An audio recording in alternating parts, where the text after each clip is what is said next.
Why should you bother coming to our Acts class in adult Bible study at 10 o'clock on Sunday morning? Why should you show up?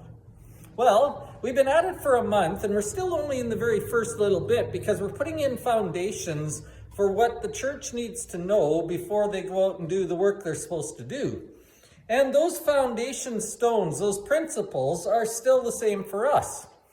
And so one of the reasons you might want to come is because if we are ever going to do God's work, we're going to have to know what He wants us to be before we go out and do what He wants us to do.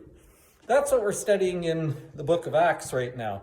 And so far we've put in two principles, two building blocks on which everything else will be built. And this week we get a third one. And it is really, really important.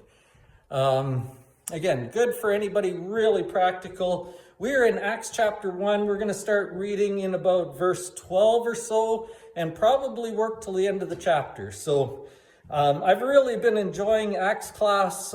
We've got lots of interesting subjects to talk about. People are giving really good comments. There's been really good conversation. It's great. If you haven't been there, think about coming.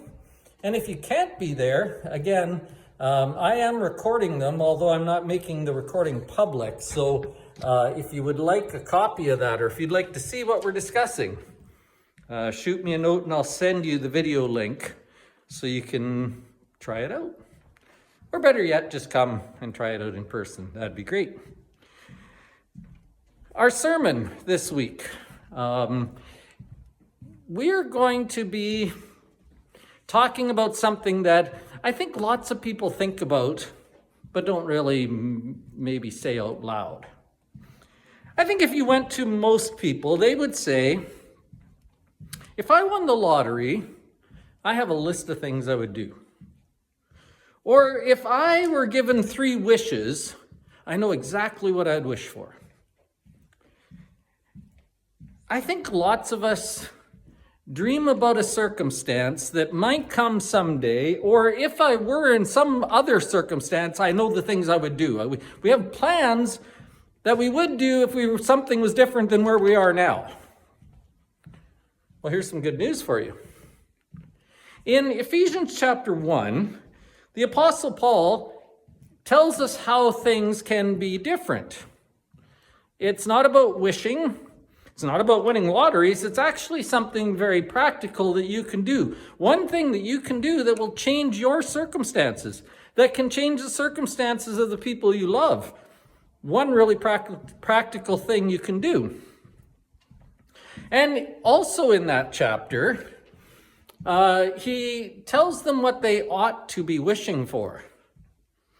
I think a lot of the times the things we think we need are not really the things we need. Paul says, why don't you focus on these 3 things? If you were to focus on these 3 things, not only would you have all that you needed, you'd have more than you needed. You'd have overflow. You'd be surprised at what might happen.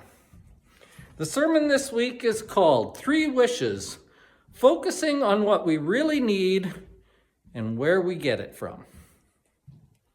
Again, I think it's going to be really, really practical. It comes with a homework challenge even. It comes with something you can do. Lots of times sermons just leave us with lots of information. They never tell us anything we can do.